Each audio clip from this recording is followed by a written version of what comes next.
भजन करने का नियम क्या है, भजन कैसे किया जाए। कहते हैं कि भजन कभी भी दिखा करके नहीं करना चाहिए, भजन जितना गुप्त हो सके करना चाहिए, दान जितना गुप्त हो सके करना चाहिए, पुण्य जितना गुप्त हो सके करना चाहिए। किसी किसी को आदत होती जब 2-4-10 लोग को देखेंगे तो माला फेरने लगेंगे, ये गलत बात है।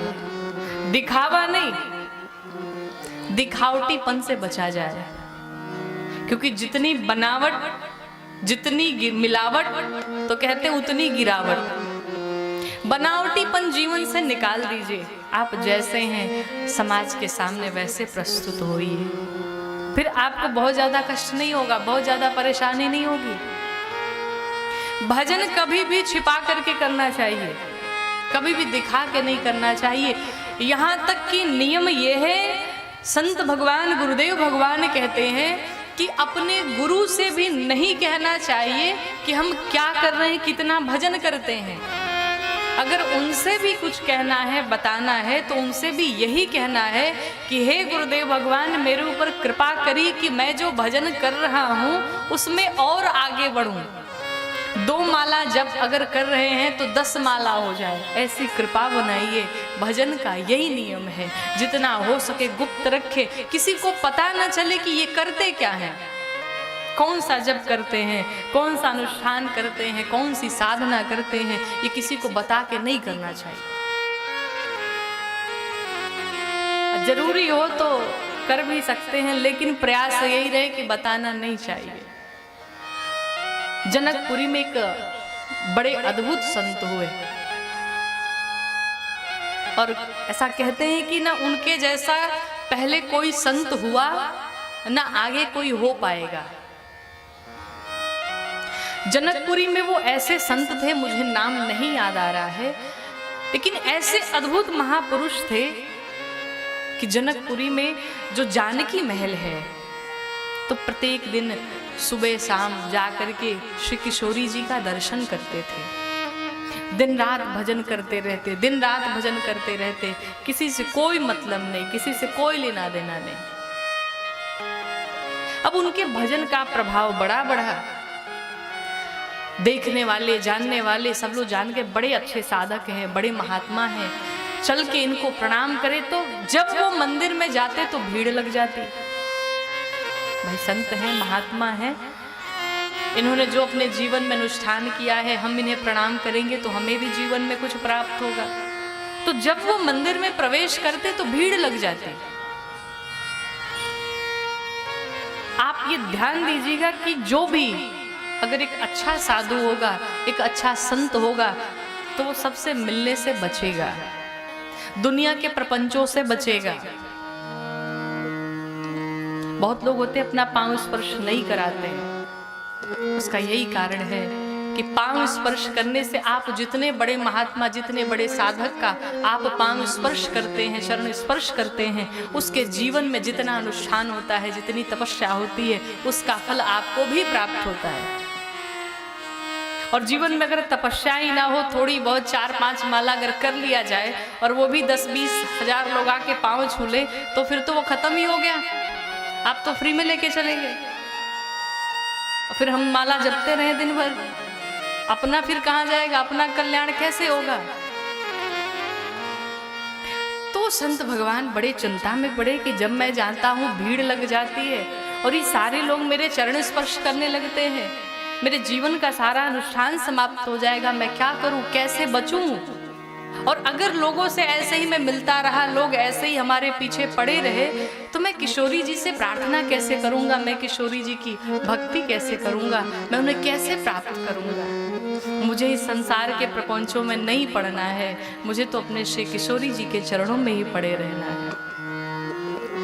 अब उन्होंने युक्ति क्या निकाली, जब 2-4 दिन परेशान हो गए तो उन्होंने क्या किया कि वहीं कुछ दूर पर एक वेश्या रहती थी। संत भगवान उस वेश्या के घर में गए।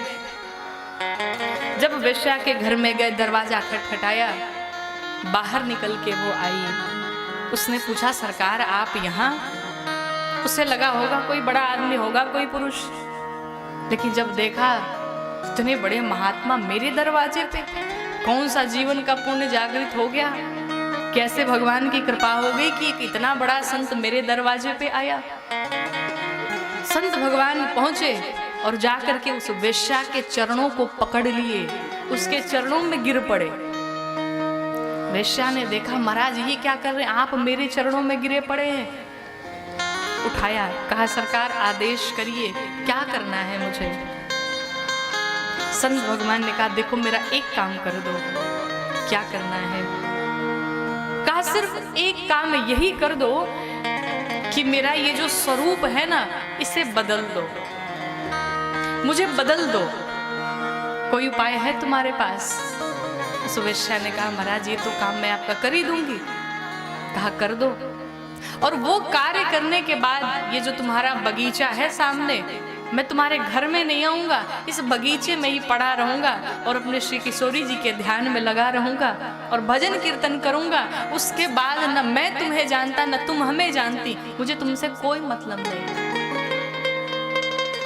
वेश्या ने नाई को बुलाया और महाराज की जो लंबी लंबी दाढ़ी थी, जटाएं थी, सबको कटा दिया। एकदम एक साधारण पुरुष की भांति बना दिया। बढ़िया कुर्ता पैजामा पहना दिया, जूते पहना दिए, हाथ में एक चांदी की छड़ी दे दी, टोपी पहना दिया, बढ़िया चश्मा लगा दिया। दर्पण दिखाए महाराज देखो। संत भगवान ने जब अपना चेहरा देखा प्रसन्न हो गए, बहुत सुंदर।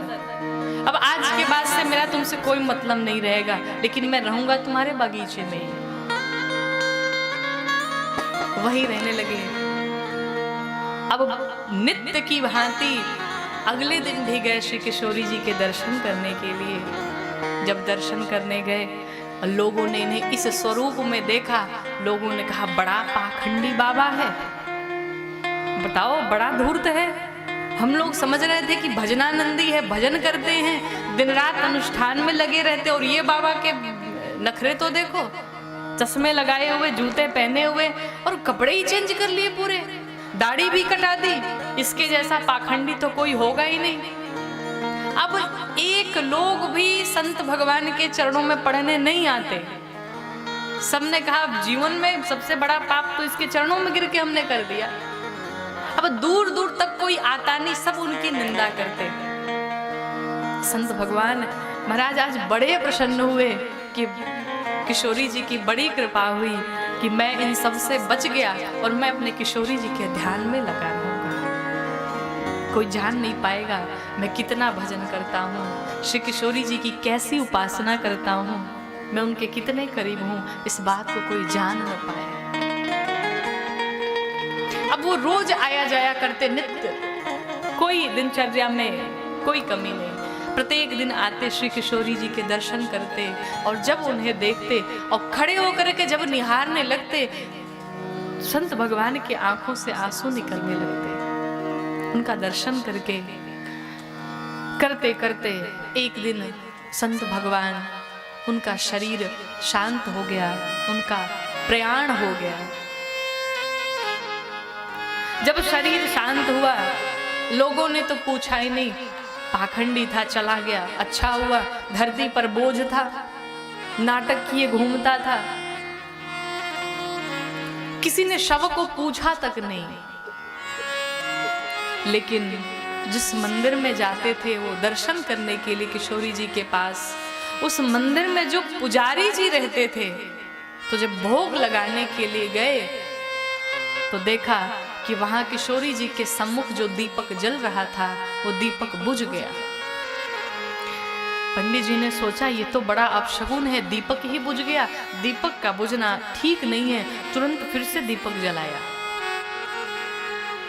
जब फिर गए देखने तो देखा कि श्री ठाकुर जी के आंखों से, श्री किशोरी जी की आंखों से आंसुओं की धारा निकल पड़ी, रोए जा रहे हैं दोनों।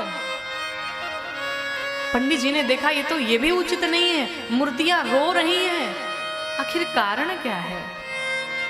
पंडित जी ने भगवान से, श्री किशोरी मैया से पूछा, प्रभु कारण क्या है, क्या अपराध हो गया, क्या त्रुटि हो गई जो आप रोए जा रहे हैं। कहते हैं साक्षात श्री किशोरी मैया आई, श्री ठाकुर जी आए और कहते आज मेरा एक परम भक्त इस दुनिया से चला गया। मतलब कौन भक्त ऐसा है जिसके लिए आप रोए जा रहे हैं? किशोरी मैया कहती हैं ऐसा संत था, ऐसा साधु था कि वो चाहता नहीं था कि लोग जान पाए कि वो कितना बड़ा भजनानंदी है। और उसे देख करके जब हम देखते थे तो हम प्रसन्न हो जाते थे, आह्लादित हो जाते थे। लेकिन आज वो संत भगवान चल पड़े इस दुनिया से, अब वो सम्मुख कभी नहीं दिखेंगे, सदैव सदैव के लिए मेरी नित्य लीला में शामिल हो गए। और हम दोनों उन्हीं के खातिर रोए जा रहे हैं। जब पंडित जी ने सुना कि ये बात उस महापुरुष की कर रहे हैं जिन्होंने अपना स्वरूप बदल लिया था, तुरंत पंडित जी वहां से दौड़े भागे गए और सभी साधु संतों को बुलाया। और जिस प्रकार से एक साधु का अंतिम संस्कार होता है उस प्रकार से महापुरुष का अंतिम संस्कार हुआ। बड़े सम्मान के साथ उनकी अंतिम विदाई की गई। तो महाराज कहते हैं कि भजन जितना हो सके छुपा के किया जाए। पाप अगर आप करते हैं अपने जीवन में तो उसे जितना हो सके बता दीजिए हमने ये पाप किया है।